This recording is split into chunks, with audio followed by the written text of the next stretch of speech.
Popolari Venete stamattina in Piazza dei Signori a Treviso, protesta dei risparmiatori e imprenditori traditi, manifestazione contro la truffa e l'usura bancaria. Scioccante proposta di Massimo Rossetto, giardiniere di Scorza disoccupato da anni, in cambio di una casa dice sono disposto a cedere un rene. Drammatico incidente lungo la Val Sudana, San Giorgio in Bosco nel Padovano, un pedone è stato investito da un tir, l'uomo è ricoverato in gravi condizioni. Rischio di infiltrazioni mafiose nel Vicentino e il prefetto di Vicenza fa scattare un'interdittiva antimafia per una pizzeria a Trissino. A Quarto d'Altino, inaugurazione del collegamento tra la Greenway e il bosco umido di San Michele Vecchio. Al taglio del naso, governatore Luca Zaia salito in sella ad una bicicletta. Lunedì scade il pagamento della seconda rata di IMU e TASI, ma la settimana prossima sarà anche il turno degli imprenditori che dovranno versare l'IRPEF. Molte aziende non avranno la liquidità necessaria, avverte la CGIA di Mestre. Un concerto di Natale per gli anziani ospiti del centro residenziale di Borgobassano lo hanno preparato i ragazzi della quinta elementare della scuola Cornaro di Cittadella. Prima edizione dei telegiornali di Antenna 3, buongiorno e ben ritrovati, l'avete sentito anche dal nostro sommario, in primo piano la manifestazione andata in scena questa mattina in Piazza dei Signori a Treviso, la rabbia dei risparmiatori, di imprenditori traditi dal crack delle Popolari Venete. A seguire per noi la manifestazione c'è Lucio Zanato al quale cedo subito la linea e la parola. Buongiorno Lucio. Dei signori in diretta, appena terminata la manifestazione degli azionisti truffati delle banche venete, una manifestazione organizzata da Alfredo Belluco. Intanto perché avete organizzato questa manifestazione? Naturalmente per sensibilizzare l'opinione pubblica che prima di pagare qualunque debito con una banca deve essere esaminato, il credito deteriorato deve essere esaminato. Questi famosi NPL che le banche continuano a chiedere, noi riteniamo che almeno 4 su 5 sono contestabili. L'80%. Voi dite anche che a breve cominceranno a chiedere i soldi? Beh, certamente si parla di 349 miliardi di euro che noi possiamo già dire in partenza in termini assoluti, non in termini economici, in termini assoluti, che circa l'80% sono contestabili. Grazie ad Alfredo Belluco, adesso invece andiamo da Patrizio Miatello, presente anche qui. A lei invece chiediamo un commento veloce su quanto ha detto ieri Vincenzo Consoli in commissione. Diciamo che Vincenzo Consoli ha detto le sue verità, che naturalmente dovranno essere accertate e noi ci auguriamo. Ha detto sostanzialmente che Veneto Banca doveva pagare i debiti di Popolare Vicenza. Ma diciamo che una cosa è certa, quello che ha detto lui è da verificare, è la sua verità. Una cosa è certa, questo ha comportato la cancellazione dei risparmi a 80.000 risparmiatori di Veneto Banca. E voi siete qui per manifestare per loro? Noi siamo qui per questo motivo e perché pretendiamo dal governo che faccia le modifiche alla Camera oggi e domani, modifiche che abbiamo richiesto, velocità, corposità del fondo e semplicità. E adesso invece andiamo da Lorenzo Damiano che è qui come popolo della famiglia. Voi che cosa dite politicamente parlando? Ecco, i giorni ormai sono arrivati, le bugie sono tantissime e se entro questi 2 giorni non arriva una notizia felice verso tutti i truffati, compreso io, e tutti i veneti e tutti gli italiani dalle banche, significa solo una cosa, che la politica italiana non ha nessun potere in Italia, quindi le banche italiane non hanno nessun potere, vuol dire che noi siamo succubi di squadre politiche e finanziarie internazionali e per prima è la Germania, quindi o l'Italia è politicamente autonoma o se non restituiscono i soldi vuol dire che l'Italia è sottomessa in ginocchio alla Francia e alla Germania. Con questo è tutto da Piazza dei Signori, questa sera un ampio servizio nel telegiornale serale. Grazie, buon lavoro a Lucio Zanato e Francesco Cerone per l'assistenza tecnica e come avete sentito ieri è stato il giorno di Vincenzo Consoli in commissione a Roma. Veneto Banca aveva un bilancio sano, ha detto BPV doveva assorbirci per salvarsi con il pressing di Banca Italia.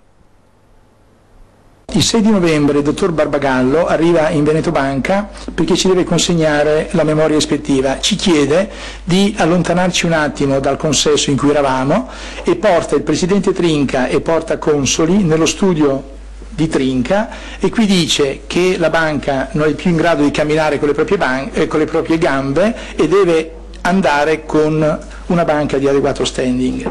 Trinca diventa paonazzo e dice: ma quale sarebbe la banca di arrivato standing, quasi urlando, e il dottor Barbagallo dice, non so se sottovoce, dice Banca Popolare di Vicenza. Vicenza doveva avere a tutti i costi Montebelluna con la regia di Banca d'Italia. E questa è una delle verità di Vincenzo Consoli, oggi pomeriggio davanti alla Commissione parlamentare a Roma. E doveva farlo per coprire le sue operazioni baciate, segno di un indebitamento pesante e difficile da sostenere da sola.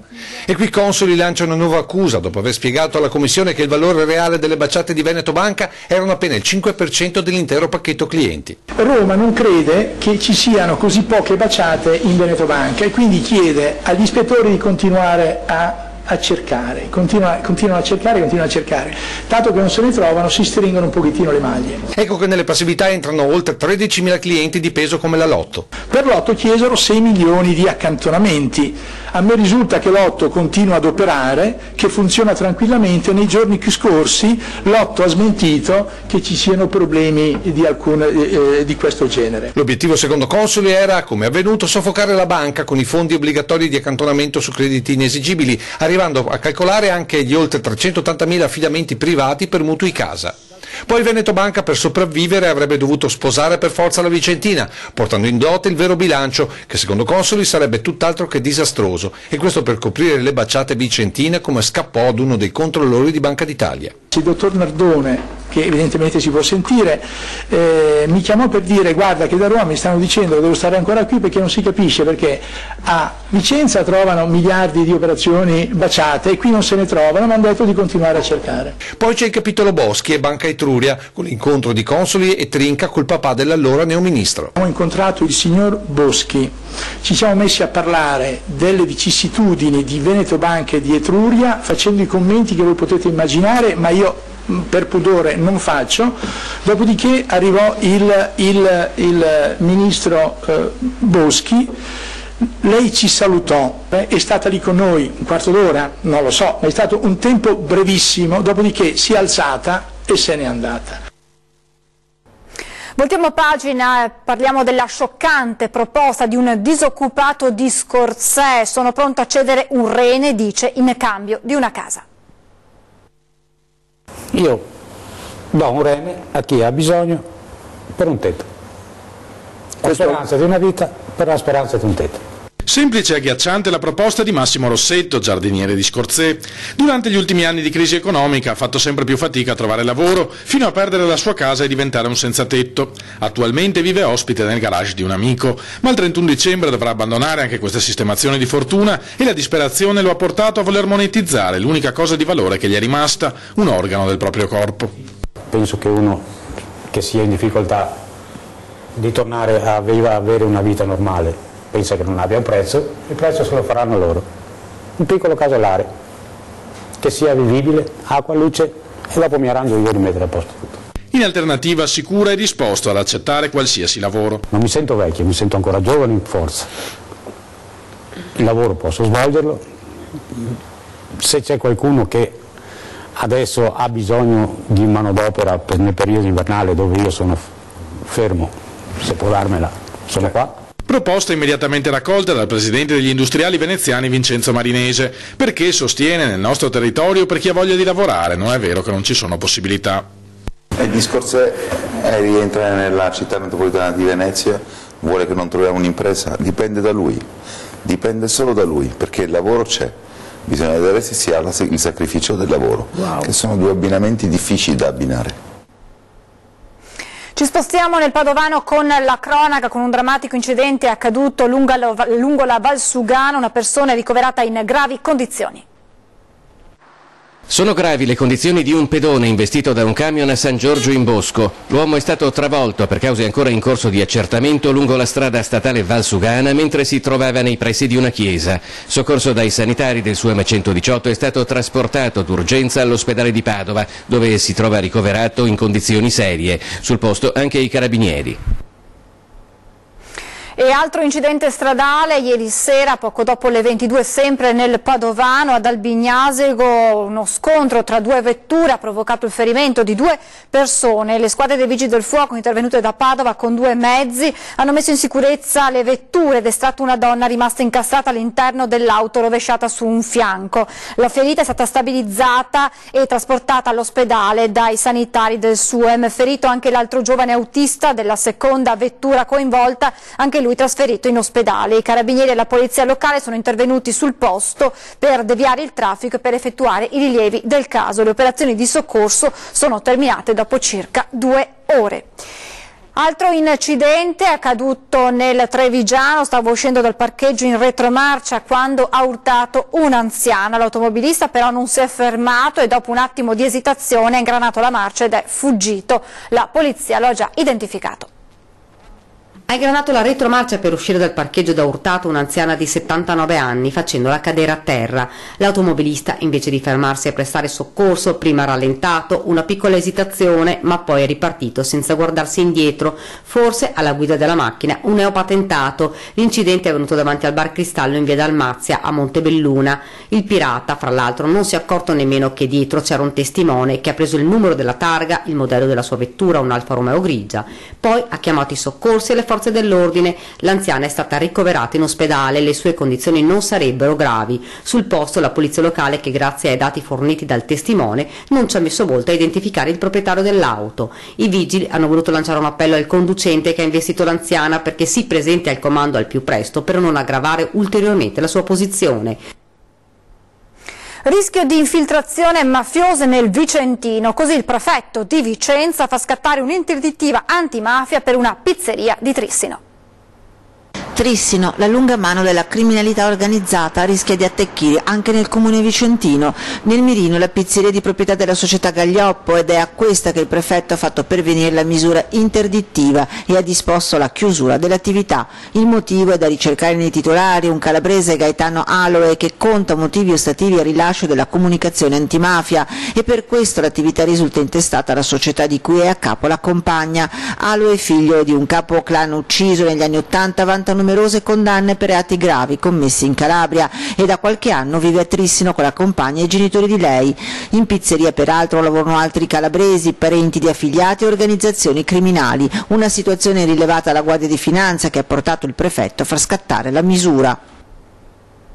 E adesso dovremmo avere in collegamento Ilaria Marchiori, che sta seguendo per noi l'inaugurazione di un nuovo collegamento della Greenway a Quarto d'Altino, al taglio del nastro anche il governatore Luca Zaia. Buongiorno Ilaria.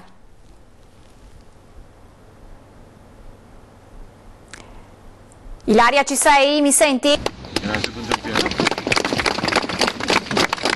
Ilaria Marchiori in collegamento, cerchiamo di ripristinare con lei il contatto per sapere come è andata appunto questa importante inaugurazione. Andiamo avanti con il nostro telegiornale. Ariese Pio X nel Trevigiano, preso a sassate se non addirittura a martellate, l'autovelox della discordia.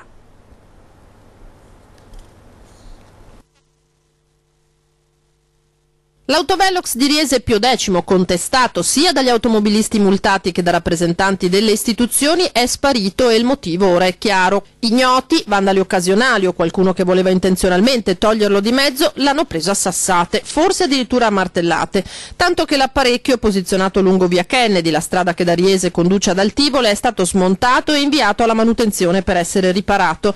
Da agosto ha pizzicato circa 350 veicoli al giorno mentre sfrecciavano oltre i 70 km all'ora del limite di velocità consentito in quel tratto, al punto che al sindaco Matteo Guidolin pochi giorni fa erano arrivate in municipio lettere di minacce di automobilisti sanzionati e l'appello dell'ex prima cittadina di Altivole Silvia Rizzotto, ora capogruppo in consiglio regionale, di rimuoverlo perché sistema per fare cassa più che prevenzione.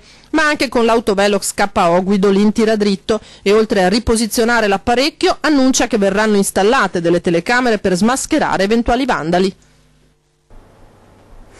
Furto in un bancomat nel Rodigino, i movimenti hanno colpito a Fiesso Umbertiano lo sportello della banca Annia. Per forzarlo hanno utilizzato, sembra, della polvere pirica. I ladri sono quindi fuggiti con il denaro contenuto nella cassa a bordo di una vettura di grossa cilindrata. Sul posto sono intervenuti i carabinieri della locale stazione del nucleo operativo della compagnia di Castelmassa. Il bottino del furto al momento non è stato ancora accertato.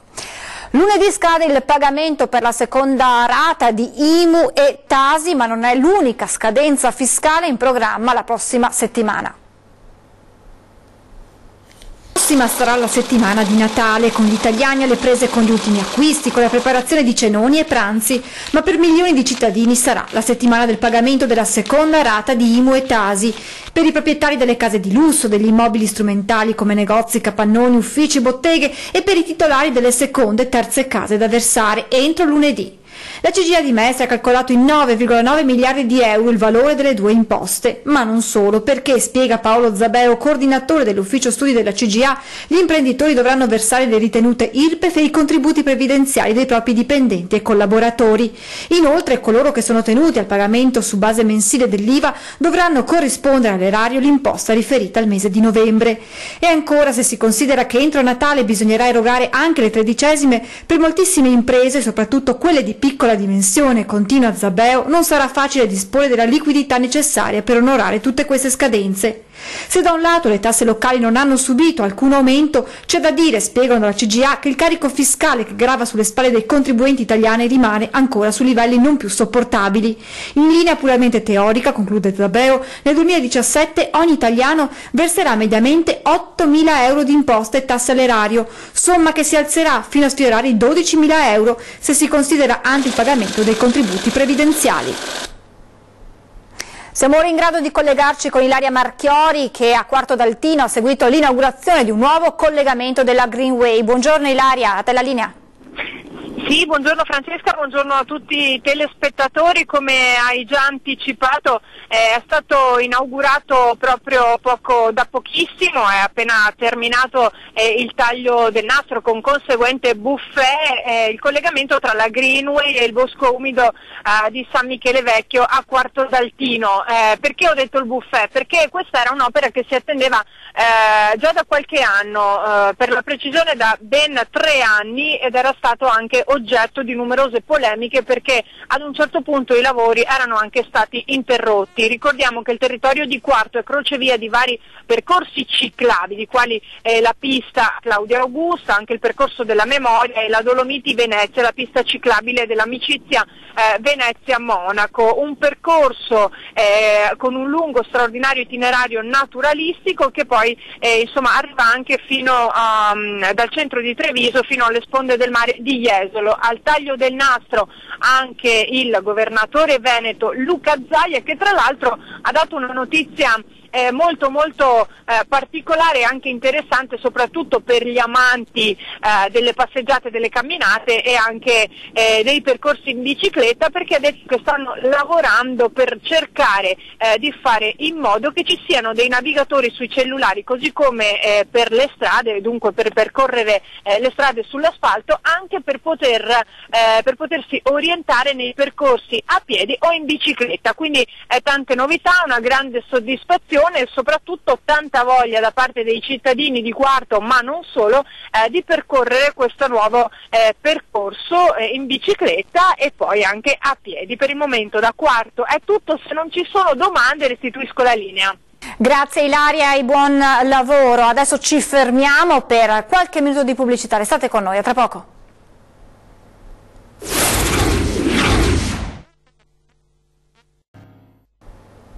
Di nuovo in diretta con la prima edizione dei telegiornali di Antenna 3. Se il terziario cresce, non fanno altrettanto la solidità né la qualità dei posti di lavoro che produce, in particolare nel settore della grande distribuzione, che si prepara allo sciopero del 22 dicembre per rivendicare rispetto e dignità per i lavoratori.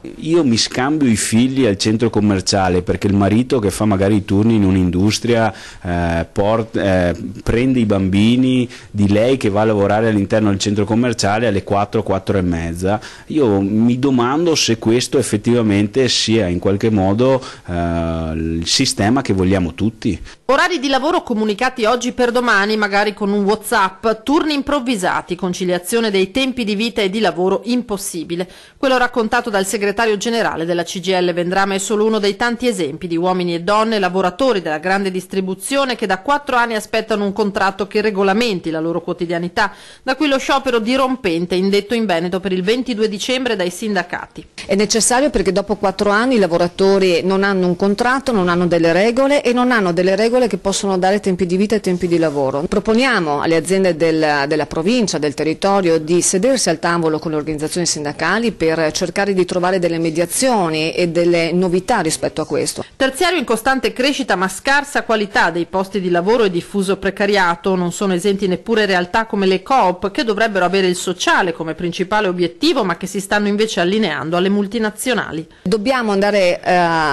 ad acquistare di domenica, perché di domenica è il giorno in cui le famiglie si devono ritrovare al centro commerciale. Penso che dobbiamo fare un cambiamento culturale, una riflessione molto importante.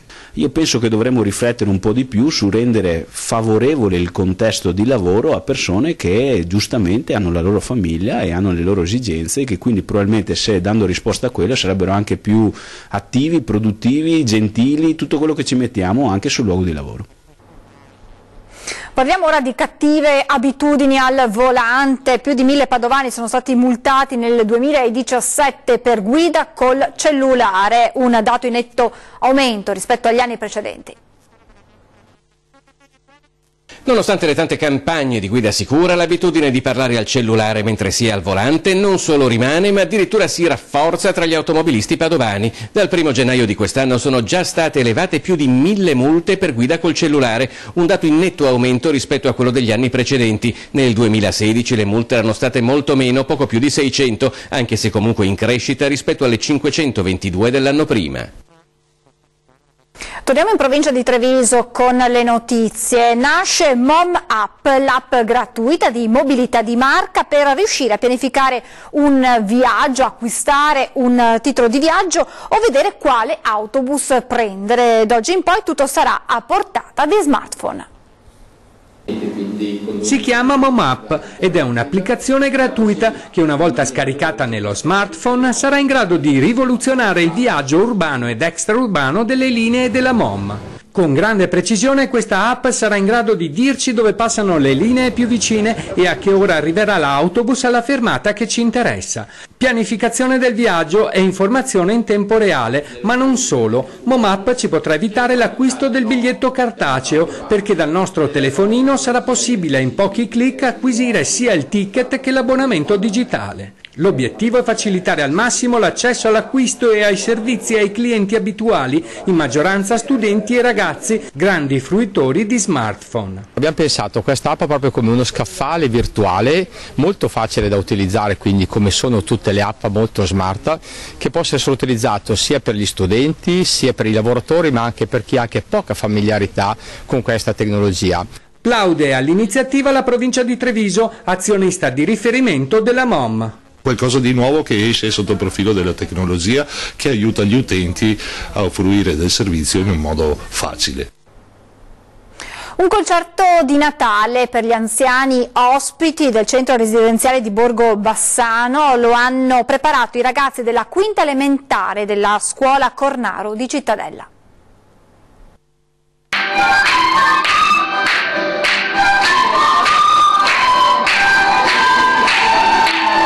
Gospel, voci, flauti. Inizia così il concerto Natale Tempo di Gioia proposto dai ragazzi di quinta della scuola primaria Cornaro di Cittadella. Ad ascoltarlo, scandendo ritmo a suon di bastone, gli ospiti del centro residenziale per anziani di Borgo Bassano. Cappelli rossi in testa, t-shirt bianche, pantaloni scuri, quasi un coro professionista per i ragazzi che hanno voluto portare la gioia del Natale anche distribuendo dei disegni fatti a mano. Armonie con il flauto, un animato canto in inglese.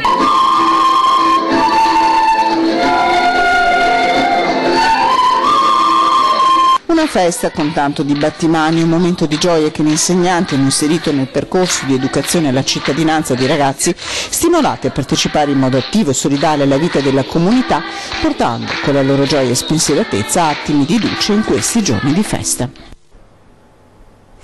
È tutto per questa edizione, vi lascio come sempre alle previsioni meteo, io vi ringrazio per averci seguito, vi ricordo gli appuntamenti con le edizioni serali dei nostri telegiornali a partire dalle 18:30. Grazie per l'attenzione, buon sabato a tutti.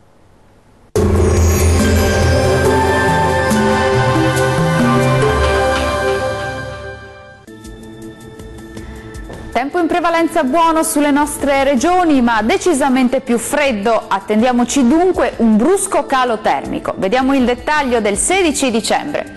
Sul Veneto tempo indeciso miglioramento per l'ingresso di venti più freddi settentrionali. Al mattino possibili veloci piovaschi sulla pianura centro-meridionale e lungo le coste, poi cielo parzialmente nuvoloso. Diamo uno sguardo all'andamento delle temperature, le massime saranno comprese tra 6 e 10 gradi, valori minimi tra -1 e 3 gradi circa. Spostiamoci ora a vedere la situazione del Friuli Venezia Giulia. Al mattino occasionali ma veloci piovaschi sui settori meridionali e sulla Venezia Giulia, poi cielo che si presenterà sereno e limpido su tutto il territorio e anche in questo caso ci sarà l'ingresso di venti settentrionali. Temperature massime previste tra 8 e 9 gradi, minime a 1-3 gradi circa.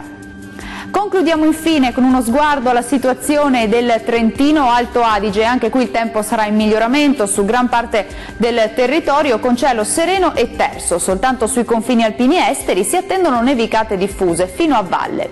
Temperature massime previste intorno ai 4 gradi, minime tra -7 e -3 gradi. Il mare sarà poco mosso sulle coste e mosso al largo, i venti moderati da nord. Dal meteo di Antenna 3 è tutto, arrivederci.